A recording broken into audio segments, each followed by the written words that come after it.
Assalamualaikum warahmatullahi wabarakatuh.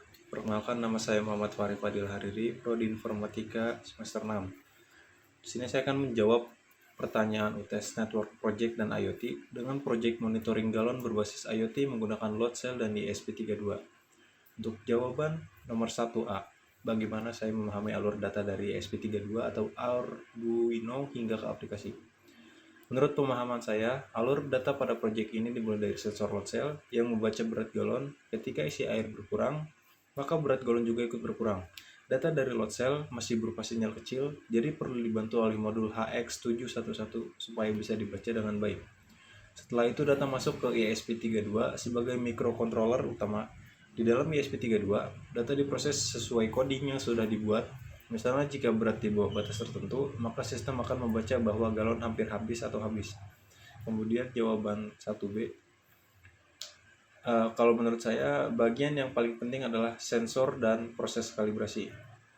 Soalnya kalau sensor membaca berat tidak akurat, maka hasil akhirnya juga salah. Misalnya air masih ada tapi sistem membaca air sudah habis. Untuk nomor 1C, kalau diberi kesempatan memperbaiki, saya ingin menambahkan fitur tampilan dashboard monitoring, notifikasi ke HP saat galon hampir habis, riwayat data pemakaian air, persentase isi galon, dan terakhir desain alat lebih rapi dan kuat. Kemudian jawaban nomor 2 adalah peran saya di tim yaitu ikut membantu merancang ide project, merakit alat, menyambung kabel ESP32 ke sensor, dan membantu pengujian alat. Untuk jawaban nomor 2B, selama pengerjaan proyek ada beberapa kendala seperti sensor load cell kadang nilainya naik turun, angka berat muncul minus, ESP32 sempat gagal connect ke WiFi, salah pasang kabel pin sensor, dan kalibrasi lumayan butuh waktu yang lama.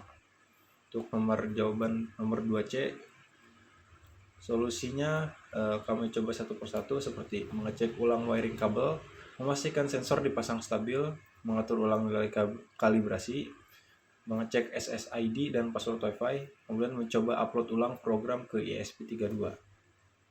Untuk jawaban nomor 3A, untuk proyek ini kami masih fokus ke prototipe alat, jadi belum sampai deployment ke server secara penuh, tapi saya tetap mempelajari alur kerjanya. Kemudian nomor 3B, kalau menurut saya tantangan terbesarnya adalah menyambungkan alat ke server, menjaga koneksi internet tetap stabil, menyimpan data real time, dan membuat dashboard yang mudah dipahami. Kemudian nomor 3C, kalau saya deploy sendiri, langkahnya yang pertama itu menyiapkan hosting atau VPS, yang kedua membuat database, yang ketiga membuat API untuk menerima data dari ESP32, yang keempat menghubungkan ESP32 ke server, dan yang terakhir menampilkan data ke dashboard.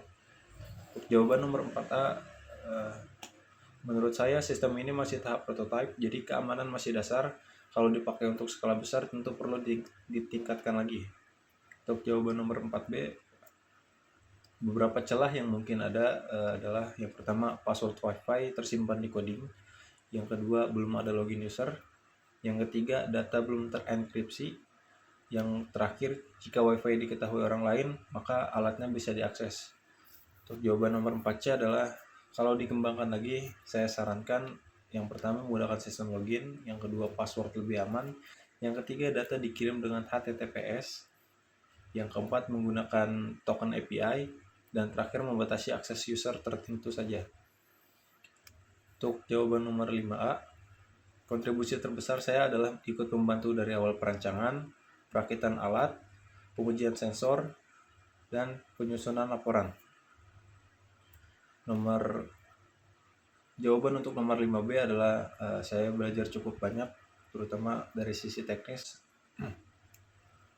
Yang pertama adalah cara kerja ESP32, yang kedua sensor load cell dan HX711, yang ketiga dasar coding Arduino IDE, yang keempat konsep jaringan IoT, dan dari sisi kerja tim, pentingnya komunikasi, pembagian tugas, diskusi saat ada masalah, dan kerja sama mengejar deadline. Untuk jawaban nomor 5C dan yang terakhir, kalau saya mengerjakan ulang sendiri, saya ingin membuat versi yang lebih bagus, misalnya ada dashboard online, grafik penggunaan air, notifikasi otomatis ke HP, bentuk alat lebih rapi, dan sensor lebih akurat. Kurang lebihnya seperti itu untuk jawabannya. Assalamualaikum warahmatullahi wabarakatuh.